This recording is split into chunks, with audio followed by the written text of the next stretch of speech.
Hello नमस्कार। आज 22 फरवरी 2025 और आज के करंट अफेयर्स में आप सभी का बहुत बहुत स्वागत है। आज का पहला सवाल ये रहा, विश्व सामाजिक न्याय दिवस कब मनाया जाता है? तो हर साल फरवरी महीने की 20 तारीख को विश्व सामाजिक दिवस के रूप में मनाया जाता है। देखो, इस दिवस को मनाने का उद्देश्य ये होता है कि सभी लोगों को सोशली जस्टिस मिले, कहीं समाज में भेदभाव ना रहे। देखो, सोशल जस्टिस बहुत ज़रूरी होता है, सामाजिक न्याय बहुत ज़रूरी है, ठीक है। इक्वलिटी बहुत ज़रूरी है समाज में हमारे यहाँ, याद रखिएगा। हम लोग तो जब भी बात करते हैं हमारे संविधान की, तो हमारे संविधान में अगर हम भारत के कॉन्स्टिट्यूशन की बात करें तो हमारे संविधान में हमें 6 मूल अधिकार मिले हुए हैं। और जब भी बात आती है तो सबसे पहला जो मूल अधिकार होता है हमारा, वो होता है समानता का अधिकार। और इसका उद्देश्य यही है कि हम लोग क्या करेंगे, इक्वलिटी लेके आएंगे। हमारे समाज में इक्वलिटी लाना बहुत ज़रूरी है। तो समानता का अधिकार आर्टिकल नंबर 14 से लेके 18 तक चलता है। इसके अलावा अगर मैं बात करूं तो और भी आर्टिकल होते हैं जिनमें हमने मूल अधिकार प्रोवाइड किए हैं, जैसे कि स्वतंत्रता का अधिकार, राइट टू फ्रीडम। फ्रीडम हमने हमारे संविधान ने आर्टिकल नंबर 19 से लेके 22 तक लोगों को दी है। शोषण के विरुद्ध अधिकार की बात करूं अगर मैं, तो शोषण के विरुद्ध अधिकार दिया है हमारे संविधान के आर्टिकल नंबर 23 और 24 में। रिलीजियस फ्रीडम, जिसे हम बोलते हैं धार्मिक स्वतंत्रता, वो हमारे संविधान में आर्टिकल 25 से 28 के दौरान दी गई है। और शिक्षा तथा संस्कृति का, जो कि अल्पसंख्यकों को 2 अधिकार दिए हैं, शिक्षा तथा संस्कृति का, वो हमारे संविधान में आर्टिकल 29 और 30। एंड संवैधानिक उपचारों का अधिकार जो दिया गया है वो आर्टिकल नंबर 32 में दिया गया है। तो याद रखिएगा, world day of social justice कब मनाते हैं? 20 फरवरी को मनाया जाता है। आज का दूसरा सवाल, हाल ही में किसने वन मैन ऑफिस ऑनलाइन सेवा शुरू की है? देखो, ये सेवा शुरू की है एलआईसी ने, और इस सेवा को शुरू करने के पीछे उनका उद्देश्य है कि एक मोबाइल डिजिटल ऑफिस के रूप में ये डिज़ाइन किया गया है। अब देखो, इसमें 2 प्रकार से फ़ायदा है। एक तो एजेंट क्या करेंगे, अपनी पूरी जो पॉलिसी वगैरह होती है वो आसानी से कस्टमर को प्रोवाइड कर सकते हैं। एजेंट ऑनलाइन ऋण अनुरोध वगैरह जो भी आते हैं, ग्राहक जो होते हैं वो ऑनलाइन अप्लाई कर सकते हैं। तो ऐसे बहुत सारे इसमें टूल प्रोवाइड किए गए हैं, और इसे हम कहते हैं वन मैन ऑफिस ऑनलाइन सेवा। ये किसके लिए की गई है? एलआईसी एजेंटों को के लिए की गई है। इसमें कस्टमर को भी फ़ायदा है और एलआईसी एजेंट को भी बहुत कुछ फ़ायदा उसमें होता है। आज का तीसरा सवाल, हाल ही में ग्रीन शिपिंग कॉन्क्लेव 2025 का उद्घाटन कहाँ हुआ है? और इसका सही जवाब है मुंबई। ग्रीन ये जो शिपिंग कॉन्क्लेव था, ये एक प्रकार के जो भी ये शिपिंग होते हैं, जहाज होते हैं, इनका एक पूरा सम्मेलन हुआ था जिसका आयोजन मुंबई में किया गया था। आज का चौथा सवाल, हाल ही में 20 फरवरी को किस राज्य ने अपना 38वां स्थापना दिवस मनाया है? 38वां स्थापना दिवस मनाने का उद्देश्य ये है कि अगर अपन 2000, कभी कभी है ना, ऐसे सवाल बहुत काम आते हैं, अगर आप 2025 में से 38 घटाओगे तो क्या बचेगा? तो यहाँ पर 7 बचेगा, 11 में से 3 जाए तो 8 बचेगा, यहाँ पर 9 है, ये 1987। मतलब एक कोई सा ऐसा राज्य है जिसकी स्थापना कहीं ना कहीं 1987 में हुई होगी। और वो भी कब हुई होगी? तो बोले सर सीधी सी बात है, 20 फरवरी 1987 को कोई ना कोई सा राज्य बना होगा, और उस राज्य का नाम है अरुणाचल प्रदेश। देखो, बहुत प्यार से आपको एक सवाल बता रहा हूँ। 1987 में 3 राज्यों का गठन हुआ था। इन 3 राज्यों को याद कर सकते हो आप ऐसे, अमीगो, अमीगो। आ से बनता है अरुणाचल प्रदेश, ठीक है, अरुणाचल प्रदेश। दूसरा, मी से आपको समझदार लोग हैं, आप बना लोगे, मी से मिजोरम बनता है, और गो से बनता है गोवा। तो ऐसे करके ये कितने राज्य हैं? 3 राज्य हैं, अमीगो। तो इनकी स्थापना कब हुई थी? 1987 में हुई थी। और अरुणाचल प्रदेश की अगर हम बात करें तो 20 फरवरी 1987 को पहली बार अरुणाचल प्रदेश का गठन किया गया था। और ये गठन कब हुआ था अरुणाचल प्रदेश का? 20 फरवरी 1987। सबको पता है अरुणाचल प्रदेश की राजधानी क्या है? ईटानगर। अगर आप मैप में देख पा रहे हो तो ये जो ऊपर वाला हिस्सा आप देख पा रहे हो, ये है अरुणाचल प्रदेश, ठीक है। इधर अरुणाचल प्रदेश की सीमा भूटान से लगती है, याद रखिएगा, ऊपर चीन से लगती है, और इधर लगती है म्यांमार से, ठीक है। तो इतनी बात याद रखना है।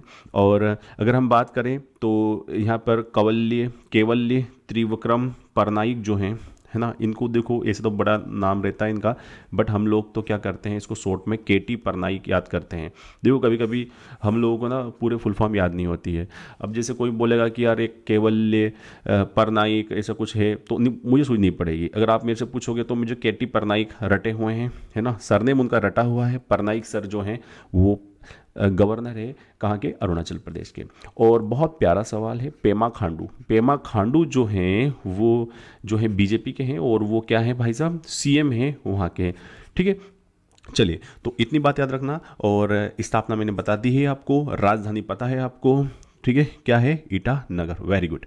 चलिए आज के 5वें सवाल की ओर चलते हैं। हाल ही में ओपेक प्लस में कौन सा देश शामिल हुआ है। सबसे बड़ा सवाल तो यही आया है कि सर ओपेक होता क्या है। देखो, जितने भी ये पेट्रोलियम वाली देश होते हैं जो पेट्रोल को एक्सपोर्ट करते हैं, अगर आप इस नक्शे में देखोगे तो मैक्सिमम ऐसे देश यहाँ पर बने हुए हैं जो कि पेट्रोल एक्सपोर्ट करते हैं। तो इन देशों ने क्या बनाया, अपना एक संगठन बना लिया। जैसे कि अब देखो ये लोग क्या करते हैं पता, ये जैसे कपड़ा व्यापारी संघ होता है। अब ये कपड़ा व्यापारी संघ क्या करता है कि वो कपड़ा की पूरी जिम्मेदारी इनके पास है। जैसे सेन समाज के लोग जो होते हैं, नाई वगैरह होते हैं, उनके एक ग्रुप होते हैं, तो वो लोग बोलते हैं कि भाई साहब अभी हम 90 रुपये ले रहे हैं दाढ़ी और कटिंग के, और सब एक गुट बना ले पूरे के पूरे सेन समाज के लोग, और बोले कि अब हम 150 रुपये लेंगे, भाई साहब आना है तो आओ, बाहर में जाओ, कहाँ जाओगे तुम, हमारे पास ही आओगे। तो ये क्या करते हैं, मिलके एक संगठन बनाते हैं और फिर रेट बढ़ा देते हैं। तो यही काम होता है। देखो ओपेक एक प्रकार का संगठन है। अब ये संगठन तो है, लेकिन ये कौन से संगठन है, ये जो पेट्रोलियम निर्यातक जो देश होते हैं, जो पेट्रोल को बेचते हैं, एक्सपोर्ट करते हैं पेट्रोल का, तो उन देशों ने अपना एक संगठन बनाया है ताकि उनमें यूनिटी रहे। ठीक है, और इसका हेडक्वार्टर पूछेगा बहुत प्यारा सा, तो ऑस्ट्रिया एक देश है यूरोप महाद्वीप का, और उसकी राजधानी है वियना। और वियना में क्या मिलेगा आपको, इनका हेडक्वार्टर मिल जाएगा। देखो 12 देश ऐसे हैं जो ओपेक के परमानेंट मेंबर हैं, 11 ऐसे हैं जो ओपेक प्लस मेंबर हैं, और ऑब्जर्वर स्टेट में 5 को हमने रखा हुआ है। सवाल बहुत प्यारा सा आएगा कि इस स्थापना कब हुई थी। देखो ओपेक अलग है, ओपेक प्लस उसका एक पार्ट है, बट ओपेक जो है उसकी स्थापना 1960 में हुई थी, और वो 1961 से प्रभावी है। ठीक है, याद रखना 1960 याद रखिएगा, स्थापना 1960 में हुई थी। बहुत प्यारा सवाल है ये। ठीक है, और ओपेक आप समझ गए होंगे क्या है, पेट्रोलियम निर्यातक देशों का एक संगठन होता है ओपेक। चलिए आज के छठे सवाल की ओर प्रस्थान करते हैं। हाल ही में भारत के लिए सबसे तेज 200 विकेट लेने वाले गेंदबाज कौन बने, और शख्स का फोटो तो आप देख रहे हो, आप समझ गए होंगे, ये है मोहम्मद शामी। मोहम्मद शामी ने बांग्लादेश के खिलाफ जो मैच हुआ था उसमें पंजा मारा था। पंजा बोले तो 5 विकेट लिए थे, और जैसे उन्होंने 5 विकेट लिए अभी चैंपियंस ट्रॉफी में, और वो बन गए सबसे तेज, फास्टेस्ट 200 विकेट लेने वाले इंडियन बन चुके हैं सबसे तेज़ी से। ठीक है, तो मोहम्मद शामी जानते ही हैं आप लोग। चलिए आज का 7वां सवाल। हाल ही में किसे अंतर्राष्ट्रीय समुद्री नेविगेशन सहायता संगठन, जिसका फुल फॉर्म है international organization for marine aids to navigation, ILA, ठीक है, तो ये जो संगठन है, ठीक है, इसमें क्या हुआ है, भारत को अपना उपाध्यक्ष बनाया है। इस बार भारत क्या बन गया, इसका उपाध्यक्ष बना है। ज़्यादा इंपॉर्टेंट सवाल नहीं है, बट अगर ये संगठन इतना लंबा चौड़ा नाम है, I am pretty sure that you can't memorize it, so leave it. But आपको एक और अलग संगठन होता है, IMO अलग होता है, IMO, उसके ऊपर और कभी डिस्कस करेंगे, बट हाल फिलहाल तो ये समझिएगा ये संगठन क्या है, international organization for marine aids to navigation. जितने भी समुद्र में एड्स सहायता वगैरह उपलब्ध करवाना, उनको क्या बोल सकते हैं, नेविगेशन प्रोवाइड करवाना, इसके लिए एक संगठन होता है। 1957 में इसकी स्थापना की गई थी। ज़्यादा इंपॉर्टेंट सवाल नहीं है, इसलिए अपन चुपचाप चल रहे हैं 8वें सवाल की ओर। 8वां सवाल यह है कि SBI कार्ड्स ने किसे अपना MD और CEO बनाया है। आप जो ये महिलाएं देख रहे हैं नहीं, आंसर ही लिखा हुआ है, तो वैसे तुम्हें संपट पड़ गए, इतने गेले तो नहीं हो तुम। क्या लिखे यहाँ पर, सलीला पांडे। सलीला पांडे को SBI ने जो SBI कार्ड्स होता है उसका MD और CEO बनाया है। चलिए 9वां सवाल बहुत प्यारा सवाल है, और 9वां सवाल देखने से पहले इस शख्स को देख लीजिए। ये शख्स ऐसे हैं, बहुत तेज दिमाग है इनका, है ना। और इनका नाम बताना है। इन्होंने हाल ही में क्या किया, मेमोरी लीग हुई थी। मेमोरी लीग मतलब दिमाग का परीक्षण करने वाला एक विश्व चैंपियनशिप हुई थी कि कौन फास्टेस्ट नंबर को याद कर सकता है। अब अगर मैं आपको नॉमिनेट कर दूं कि जाओ, तुम्हें मैं एक टूर्नामेंट में भेज रहा हूं, तो तुम तो क्या बोलोगे, अरे दादा यहाँ कल पढ़ाया हुआ तो याद रहता ही नहीं है।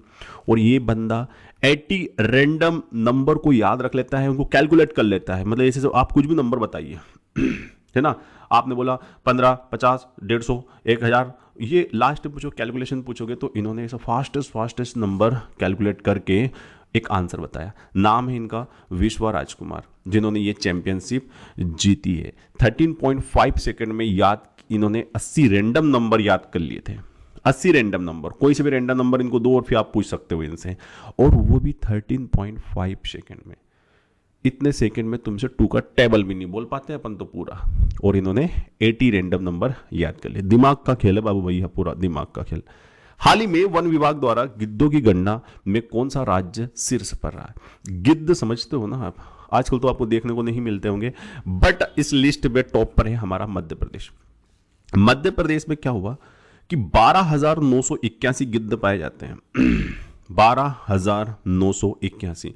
बोले सर कौन गिनने बैठा था गिद्धों को? देखो वो वन विभाग का सिस्टम चलता है, इसमें अलग अलग लोगों का, वन कर्मचारी, स्वयं सेवक और फोटोग्राफर, ये सब लोग को काम पे लगाया जाता है ना, कि गिनो, तो सब गिनते हैं गिद्ध। अब तुम बोलोगे सर एक ही गिद्ध अगर वो भोपाल में भी आ गया ना उड़ के, वो रायसेन चला जाए या इधर उधर घूमता फिरता रहे तो क्या करोगे? देखो ऐसा कुछ नहीं है, ठीक है, वो उनकी कैलकुलेशन भगवान जाने। उनने तो बोला 12,981 गिद्ध पाए जाते हैं और 7 प्रजातियां पाई जाती है मध्य प्रदेश में। तो मध्य प्रदेश सबसे पहले नंबर पर बन गया है गिद्ध के मामले में। ये गिद्ध क्या है?